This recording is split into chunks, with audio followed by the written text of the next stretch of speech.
કલ્પના કરો કે તમારા ઘરના આંગણામાં જ એક આખું ઔષધાલય ઊભું હોય તો એક એવું જબરદસ્ત ઝાડ જેના પાનમાં કુદરતે સ્વાસ્થ્યનો ખજાનો છુપાવ્યો છે.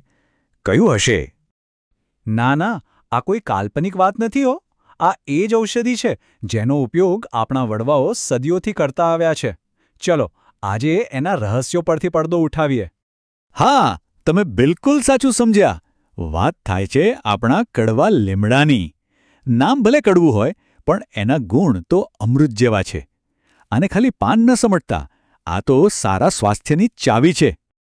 સદીઓથી આયુર્વેદમાં તો લીમડાને સર્વશ્રેષ્ઠ ઔષધિનો દરજ્જો મળ્યો છે.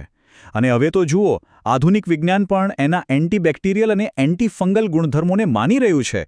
એટલે આ કોઈ અંધશ્રદ્ધા નથી, પાક્કું વિજ્ઞાન છે.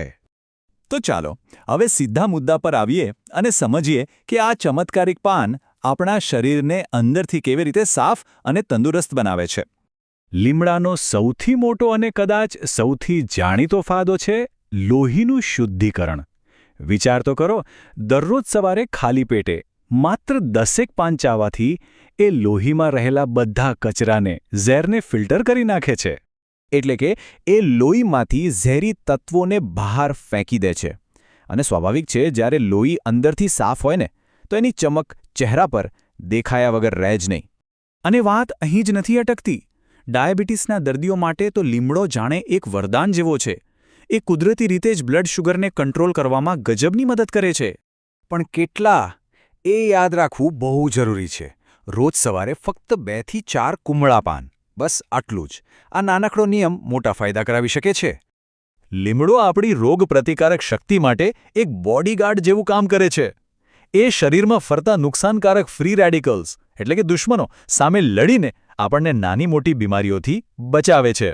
હવે જોઈએ કે શરીરની આ આંતરિક સફાઈ આપણા શરીર પર બહારથી અને પાચન તંત્ર પર કેવી અસર કરે છે. ફાયદા હજુ બાકી છે.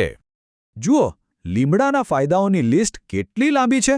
ત્વચાની સમસ્યાઓ જેવી કે દાદર, ખંજવાળ કે ખીલ હોય એને મટાડે છે. પાચન સુધારીને એસિડિટીમાંથી રાહત આપે છે. દાંત અને પેઢાને પણ મજબૂત બનાવે છે. અને હા, લીવરને હેલ્ધી રાખીને પેટના ખરાબ બેક્ટેરિયાનું પણ સફાયો કરી દે છે. ખરેખર ઓલરાઉન્ડર છે. હવે સવાલ એ થાય કે આ બધું થાય છે કેવી રીતે? તો આ બધા જ જાદુ પાછળનું વિજ્ઞાન છે એના એન્ટીબેક્ટેરિયલ અને એન્ટીફંગલ ગુણધર્મો. આ જ એ શક્તિ છે જે બેક્ટેરિયા અને ફૂગ જેવા દુશ્મનોને ખતમ કરી નાખે છે. અને એટલે જ તો એને ઘણી બીમારીઓ માટે રામબાણ ઇલાજ કહેવામાં આવે છે. ઓકે, આટલા બધા ફાયદા જાણ્યા પછી મનમાં પહેલો સવાલ એ જ આવે કે ભાઈ, આને લેવાની સાચી અને સલામત રીત કઈ છે? ચાલો એ પણ જાણી લઈએ. રીત એકદમ સિમ્પલ છે. બિલકુલ રોકેટ સાયન્સ નથી. સવારે ઉઠીને ખાલી પેટે 2-3 કુમળા તાજા પાન લેવાના, એને બરાબર ચાવી જવાના અને પછી ઉપરથી પાણી પી લેવાનું. બસ આટલું જ. પણ હા, ખાલી પેટે લેવાનું ભૂલતા નહીં, એ બહુ જરૂરી છે. પણ ઊભા રહો, ફાયદા છે તો કેટલીક સાવચેતીઓ પણ રાખવી પડે. આ વાત સૌથી મહત્વની છે. લીમડો ચમત્કારિક છે, પણ એનો ઉપયોગ સમજદારીથી કરવો જોઈએ. હંમેશા યાદ રાખજો, કોઈ પણ વસ્તુનો અતિરેક નુકસાન કરે છે.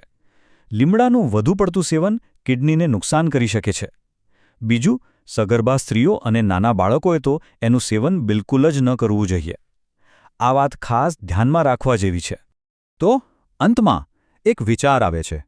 લીમડો ભલે સ્વાદમાં કડવો હોય, પણ એના ફાયદા તો અમૂલ્ય છે. કદાચ સાચું જ છે કે સ્વાસ્થ્યનો ખરો ખજાનો મેળવવા માટે ક્યારેક કડવો ઘૂંટડો પણ પીવો પડે છે, નહીં? પ્રકૃતિના આ અદ્ભુત વરદાનને આપણે સમજીએ અને સન્માન આપીએ.